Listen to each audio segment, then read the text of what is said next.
chỉ cái nó sơ bị trong nơ trong bên một sọ nó này bị tụt quỷ nữa bị tụt quỷ qua liền qua ta đi chi sao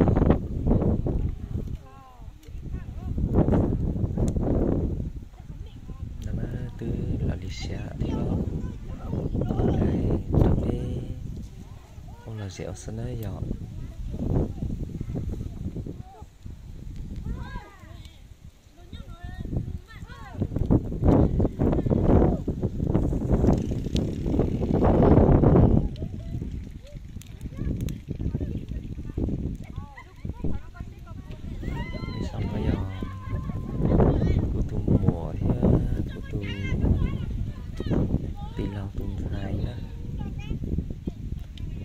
tiền đó thì dùng thực tế có chờ để nấu họ phát triển tăng tới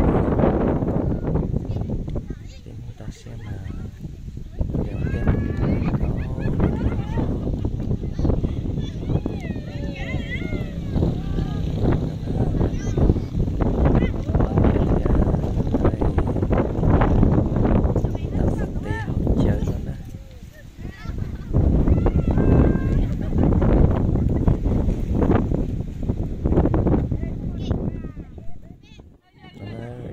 sai nấu xe này là sẽ cơ vào lúc theo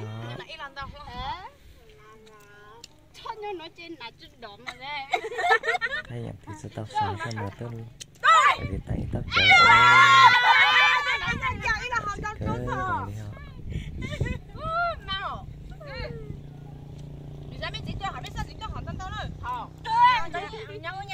họ từ nạp tì ha từ nạp sợi ha tôi muốn nhận ra là cú tùm mùa nào cho lên đây là con nhẹ đó giữ họ đẹp cơ gạo leo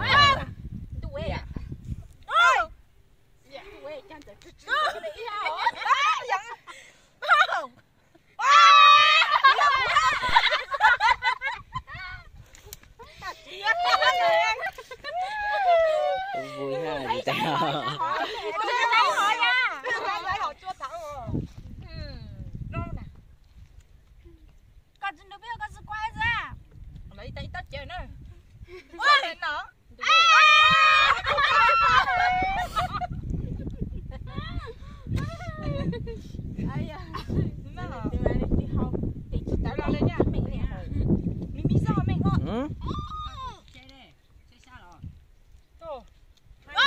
nhá phải cọ giờ này phía năng chó cọ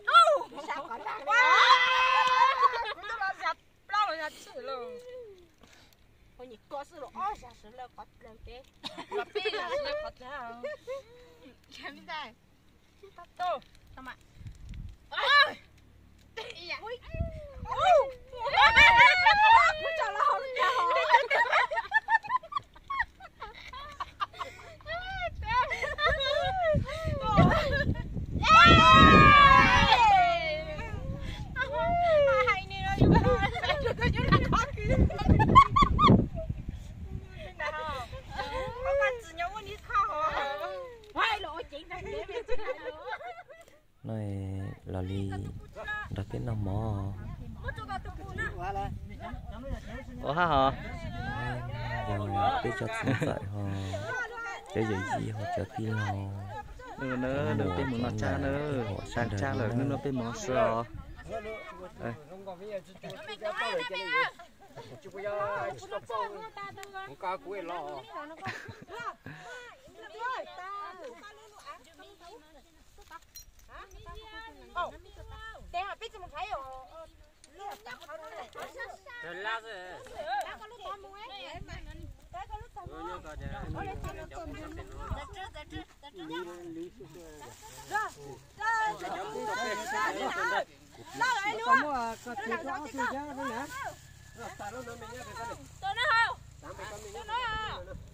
Cái gì giàu chưa?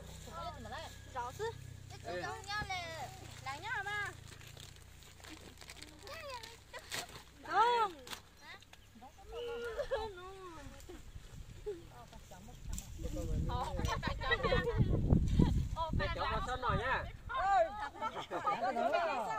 tắt cái khát cho nó. Cái này nè, chưa. Là chưa ra đây nè. Mi chán đang em mới tuần đang được phát. Lại lo. Đang lo.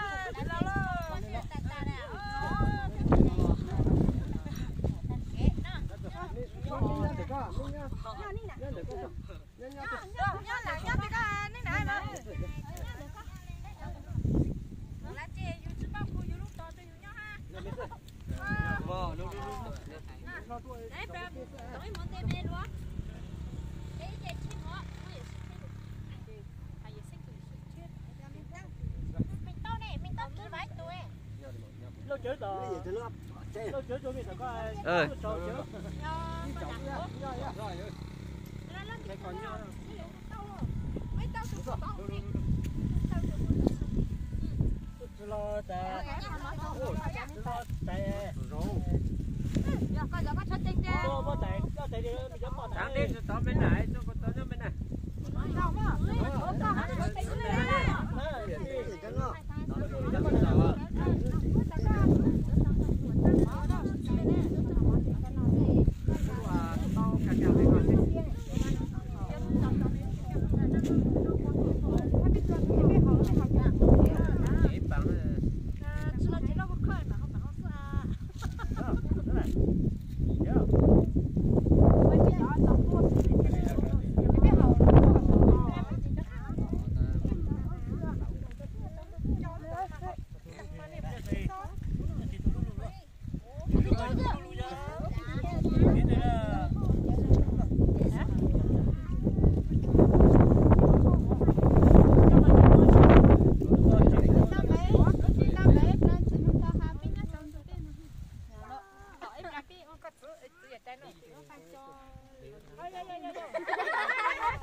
Lo chứ mà. Sao có số này đó. Chạy được chưa? Lo cho tôi. Tôi chạy là đi tán chơi suốt đời tôi hỏi bạn chơi nhất chính nhân này chơi.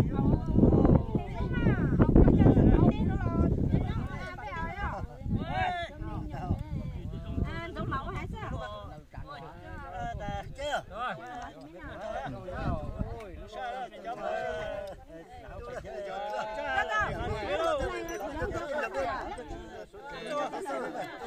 Cái này chưa, cái này chưa.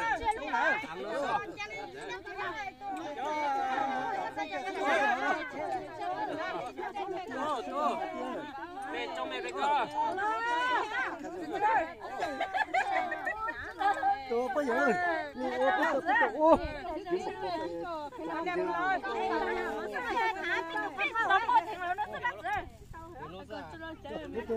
Mình cho cái mà ôn đi.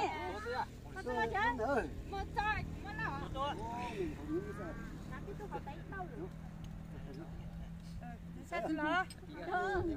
Ơi to là con biết cho hết biết là gì là. Là ta xong lon tao con. Nó căng một chi đó phải chỗ cái à. Ơi, cũng cho hào à. Sao đi nào mà? Rồi, cho luôn.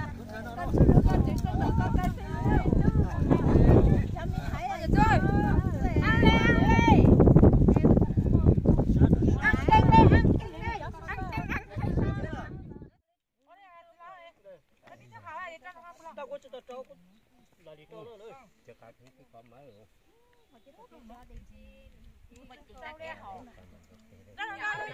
Nó trên thà lá giá họ. Một kêu. Nó nằm trên trang cũ cũ rồi, trang nó học chơi.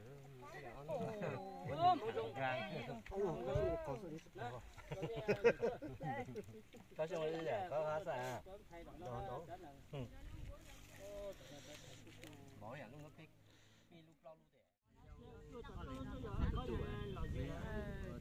lúc mai cho đừng có lo chữa, có phải làm đâu biết không Đó mày biết chưa? Đó mày biết chưa? Hãy subscribe cho kênh Ghiền Mì Gõ để không bỏ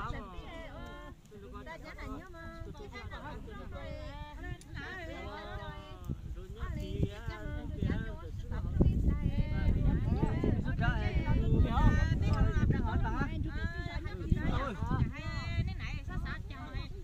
giờ biết tuần rồi biết tuần đi đi là tu chúng hay tặng nhiều con này biết tuần ra biết tuần ra cha mẹ bây giờ hai bây giờ biết tuần rồi có tuần tặng cái nhiều nhau mà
do lắm má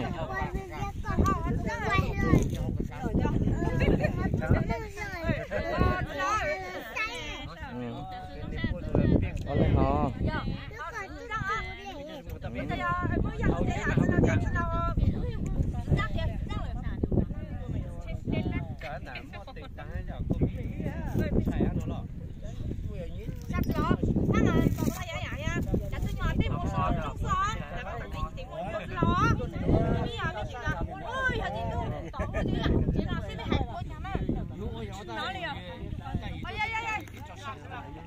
Chạy mấy con xích cô, chú vàng chế.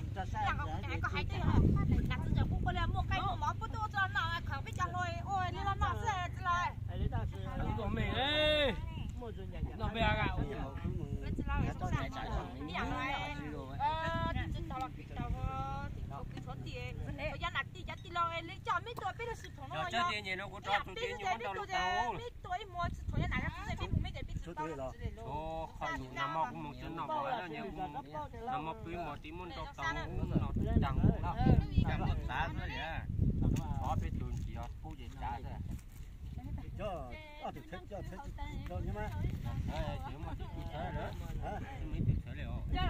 ta đấy Người ta nó còn chốt thầu qua chưa giá đâu. ta Có cái phủ nữa. Nằm mọc một đất phủ ấy. cho nó tu sang. Cho bài rồi á. Cái mũi nhỏ thì nó Nó cũng nó cả tàu luôn của ta chứ còn ta nó cũng nằm mọc một chút phủ ấy. có mà đó ừ mà cái hành gì cái lúa loa mà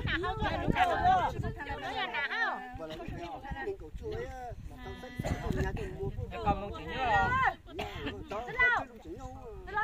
Cái con nằm mọc một chút. Ôi đây nhỏ còn một chân nó thế có chết cái chế cái yếu sống nó sẽ cha